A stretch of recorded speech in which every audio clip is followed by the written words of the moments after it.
En 1919 se celebró en Madrid un congreso de la CNT que decidió ir hacia el comunismo libertario. Pero en Barcelona, esa decisión, como cualquier otra manifestación política, tenía que pasar por el filtro de Arlegui y Anido. El general Arlegui, jefe superior de policía durante el gobierno de Eduardo Dato, fue el introductor de la ley de fugas como sistema de eliminación de prisioneros políticos. Y Severiano Martínez Anido, gobernador civil de la provincia, inspirador del pistolerismo oficial en Barcelona. La tragedia del pueblo catalán es difícil de ser explicada, porque abarca por lo menos 4 años de luchas cruentas, en el curso de los cuales centenares de hombres perdieron la vida. No es este el momento de entretenernos en ello, pero que conste que nunca se rendirá bastante justicia a los que en Cataluña mantuvieron enhiesto el pendón de la CNT, lucharon por ella y consiguieron que ella no pudiera ser destruida, a pesar de cuánto hicieron para conseguirlo Anido, Arlegui y las fuerzas del capitalismo catalán, todas reaccionarias y todas entregadas a un verdadero desempleo destructivo.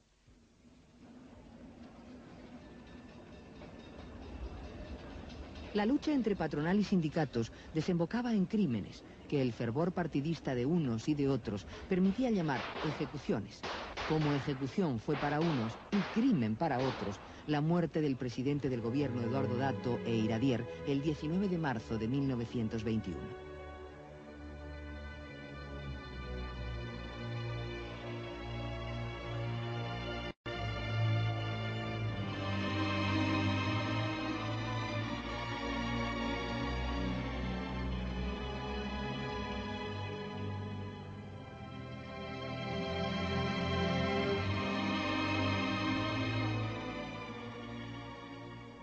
En este ambiente de extremada violencia, Federica Montseny, que tenía 16 años, se integra definitivamente a la lucha por todas estas razones que hemos venido contando. Su padre en ese momento había abandonado, había dejado, se había retirado de la lucha activa. Pero, ¿qué ocurrió cuando usted se integró al trabajo ideológico, Federica? Pues lo que ocurrió fue con mi padre, que cuando mi padre vio que yo me integraba a la lucha, que ya era víctima de un primer registro de la policía, que empezaban las persecuciones contra mí, publicó un famoso artículo titulado Vuelta a la lucha, y volvió a integrarse a la lucha activa con el prestigio que le daban sus años de periodista, redactor del Liberal, director de la Revista Blanca, y que en suma representaba un valor a los ojos de las propias autoridades de Cataluña y del resto de España. Y volvió a reaparecer la Revista Blanca, ¿verdad? Y volvió a reaparecer la Revista Blanca. ¿Cómo consiguieron que la Revista Blanca no fuera prohibida nuevamente, no fuera cerrada? Por un lado, por el prestigio de mi padre. Por otro lado, por las simpatías que lograba despertar incluso entre los militares que se ocupaban de la censura. Recuerdo que había un capitán, el capitán Porras, que le daba el sello de la censura a mi padre y decía: usted mismo lea las páginas y las sella usted si le parecen que no me van a traer ninguna responsabilidad. Es decir, era un periodo muy curioso, en el curso del cual hasta los propios militares tuvieron gestos de simpatía e incluso casi de adhesión a nuestras ideas, no solo en Cataluña, sino, como se vio más tarde, en Jaca y en otras localidades españolas.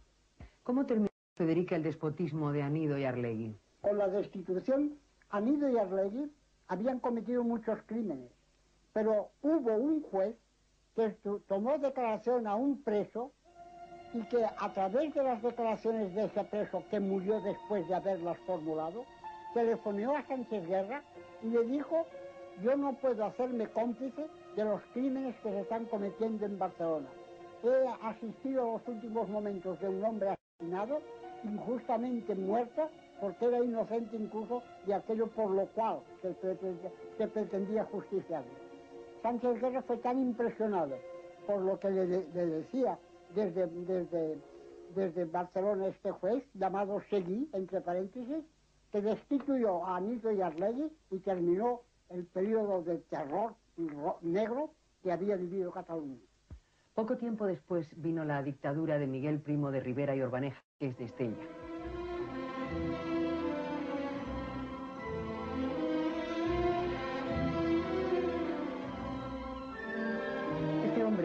condición de militar y político, se consideró apto para dar un golpe de Estado y gobernar, como de hecho lo hizo desde el 13 de septiembre de 1923 hasta 1930.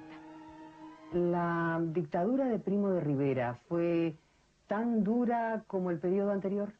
No, en realidad fue más duro. El periodo de lo que podemos llamar el terror organizado por Anido y Arlegui en Cataluña, y le puso freno a ese periodo y logró estabilizar una situación sindical y política más o menos normal, aunque desde luego las organizaciones sindicales que no quisieron plegarse a los dictados de la dictadura no pudieron actuar o tuvieron que actuar clandestinamente, como fue el caso de la CNT.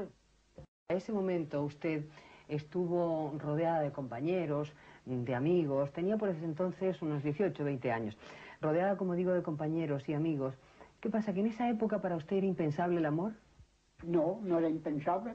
La única cosa es que lo situaba tan alto y exigía tanta libertad y tantas condiciones morales en el ejercicio de la práctica amorosa y de la vida en común, que se me hacía un poco difícil encontrar el copartícipe ideal. ¿Usted en Cerdañola cómo se llevaba con los payeses, Federica? Porque era una chica muy guapa, muy atractiva usted. En fin, no me llevaba muy bien, porque más de una vez tuve que defenderme a patadas y a mordiscos de sus pretendidos avances, pero... Que no eran avances ideológicos. Que no eran avances ideológicos, pero al final acabaron por respetarme y por considerar lástima de chica, es muy trabajadora, pero sabe demasiado, no hay quien pueda casarse con ella.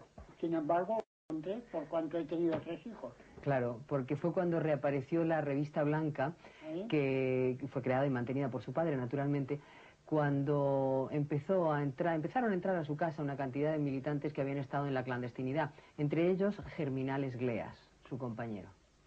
¿Cómo era Germinal? Pues Germinal era muy fino, delgado, con unos hermosos ojos azul-gris, que fueron los que me enamoraron, puede decirse, y de hecho un hombre de una gran cultura y de una gran capacidad, que me dedicó un amor absolutamente desinteresado y que no se convirtió jamás en ninguna esclavitud para mí. Pues por esto duró nuestra unión hasta su muerte. Federica, ¿y cómo fue que se enamoraron? ¿Por la coordinación de sus ideologías o solamente por los ojos grises? No, no. En realidad empezó nuestro idilio en la cárcel. Mi compañero, el que después fue mi compañero, fue detenido junto con mi padre a consecuencia de un pleno clandestino celebrado en Mataró. Y en la cárcel empezamos a cruzarnos una correspondencia a través de la cual, con palabras subrayadas, nos íbamos diciendo lo que sentíamos el uno por el otro.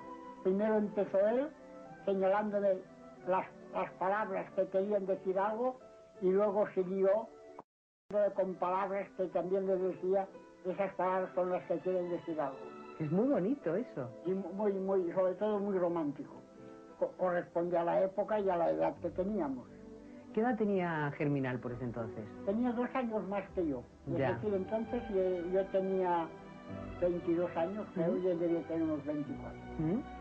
Una cosa, Federica, ¿así fue que le declaró su amor también cuando le propuso unirse a él definitivamente desde la cárcel? En efecto, así fue, con palabras subrayadas y que sacaban de las páginas de un libro. Y cuando él fue puesto en libertad, se unieron. ¿Cómo fue aquella boda, entre comillas? Simplemente celebramos nuestros esponsales en los bosques de Cancerquemín, considerando que teníamos que consagrar nuestra unión en el seno de la naturaleza. Otra idea romántica, porque correspondía al espíritu naturista y de vuelta a la naturaleza que se distinguía entre la juventud de aquel